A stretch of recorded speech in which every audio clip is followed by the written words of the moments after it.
जंगल में बलवीर शेर अपने बेटे सिम्बा और कालिया के साथ रहा करता था। कालिया रंग काला होने के बावजूद जंगल के जानवरों को बहुत ज्यादा तंग करता था। उधर सिम्बा जंगल के जानवरों को परेशान नहीं करता था और अपने पिता की तरह शरीफ था। बलवीर शेर के पास जादुई शक्तियाँ थी जिनका इस्तेमाल वो जंगल के सही कामों में करता था। इस बारे में जंगल के सारे जानवरों को पता था। बलवीर अब बूढ़ा हो चुका था।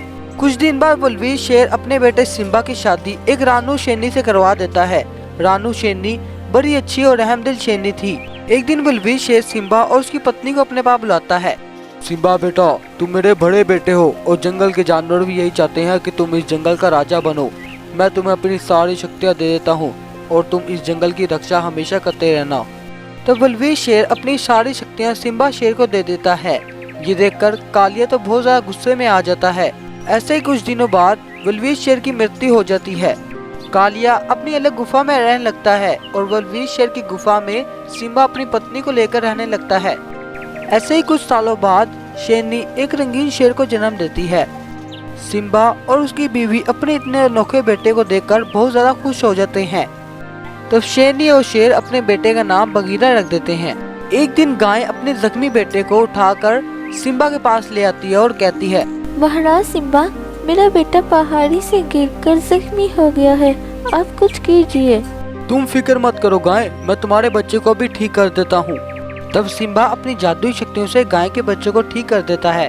ये सब पास ही में खड़ा कालिया और उसका दोस्त बंटी बाघ देख रहा था। जानवरों में सिम्बा की इतनी इज्जत देख वो सोचता है, अले कालिया महाराज, वो देखिए सिम्बा इतनी इज्जत जानवरों में बना रहा है और आप यहाँ खड़े उसे देख रहे हैं। हमें जल्द उससे मारकर ये जंगल हासिल करना है। तुम सही कहते हो, मुझे रात के समय सिम्बा और उसके बच्चे को मारकर इस जंगल का राजा बन देना चाहिए। रात के समय कालिया और बंटी बाघ सिम्बा की गुफा के सामने जाते हैं।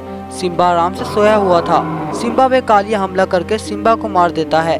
ये देखकर शेरनी और उसका बच्चा वहाँ से अपनी जान बचाकर भाग जाते हैं। जैसे ही कालिया की नजर उन पर पड़ती है तो कालिया उनको मारने के लिए उनके पीछे भागता है। शेरनी भागते भागते बहुत दूर निकल जाती है। तब उसकी नजर मंत्री भालू पे पड़ती है। अरे रानू शेरनी, क्या हुआ? इतनी रात में आप बगीरा को कहाँ लेके जा रही हैं? मंत्री भालू, कालिया ने अपने बड़े भाई सिम्बा को मार दिया है। अब तुम जल्दी से बगीरा को लेकर दूसरे जंगल चले जाओ। ये सुनकर मंत्री भालू अपने साथ बगीरा को दूसरे जंगल लेकर निकल जाता है। इतने में वह कालिया पहुंच जाता है और कहता है, अरे ओ बेवकूफ शेरनी, कहाँ छुपा रखा है तूने अपने बेटे बगीरा को? मेरे हवाले कर दे उसे, मैं उससे मारकर इस जंगल का अकेला बादशाह मच जाऊंगा। अगले दिन कालिया शेरनी को एक पिंजरे में कैद कर देता है और उसकी निगरानी के लिए अपने दोस्त बंटी को उसके पास बिठा देता है। अगले दिन कालिया जंगल के सब जानवरों को इकट्ठा करता है और उनसे कहता है, अरे जंगल वासियों, जिसने बगीरा को अपने पास छुपाया है उसे मेरे हवाले कर दे, नहीं तो मैं उसे जिंदा नहीं छोड़ूंगा। अब ऐसे ही कुछ साल बीत जाते हैं। भालू बगीरा का बड़े अच्छे से ख्याल रख रहा था। ऐसे ही कुछ सालों में बगीरा जवान हो जाता है, लेकिन वो अपनी माँ की यादों को भुला नहीं पा रहा था। एक दिन वो भालू से कहता है, अरे मंत्री भालू, मैं कालिया शेर से अपना बदला लेना चाहता हूँ। अब मैं जवान भी हूँ, ताकतवर भी। कालिया बगीरा की एक बात नहीं सुनता और उससे दूसरे जंगल जाने से सख्ती से मना कर देता है। एक दिन बगीरा भालू को बिना बताए दूसरे जंगल निकल जाता है।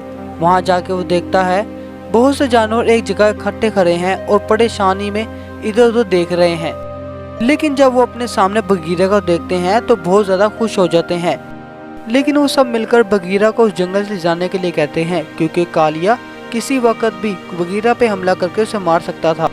इतने में बगीरा को ढूंढते ढूंढते मंत्री भालू जंगल पहुंच जाता है और वहां जाके बगीरा को देखकर बोलता है, बगीरा, मैंने तुम्हें मना किया था इस जंगल में आने के लिए। तुम्हारी जान खतरे में पड़ सकती है, चलो मेरे साथ वापस।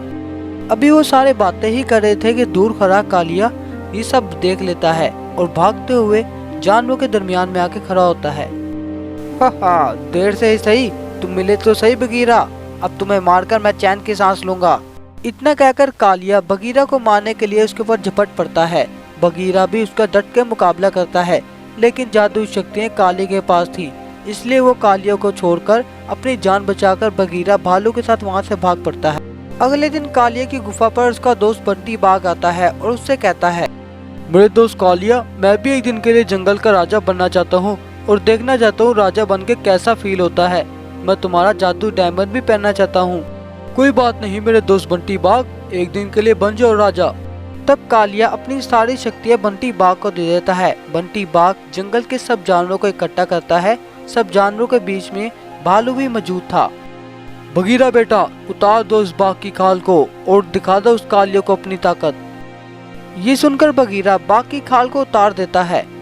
बगीरा की चालाकी देखकर काफी जानवर वहाँ खड़े चौंक जाते हैं। दरअसल कालिया से लड़ने के बाद सब जानवर भालू के पास एक मीटिंग बुलाते हैं। सब जानवर अपनी अपनी राय और मशवरा देते हैं। तब भैंसा कहता है, सुनो बगीरा, कालिया का सबसे करीबी दोस्त बंटी बाघ है। तुम रात में जाकर बंटी बाघ को मार देना और बंटी बाघ की खाल पहनकर कालिया शेर के पास जाना और उससे एक दिन का राजा बनने के लिए कहना। वो तुम्हारी बात कभी नहीं टालेगा। इस तरह अपनी चालाकी की वजह से बगीरा ने अपनी जादुई शक्तियों से कालिया पे हमला कर दिया और कालिया को कुछ ही देर में जान से मार डाला और उस जंगल का राजा बन गया। अब बगीरा अपनी माँ और जंगल के जानवरों के साथ खुशी खुशी दिन बिताने लगता है। दोस्तों, आपको हमारी ये स्टोरी आज की कैसे लगी? अगर ऐसी ही रोजाना आप वीडियो देखना चाहते हैं तो हमारे चैनल को सब्सक्राइब और वीडियो को लाइक करके जरूर जाएं।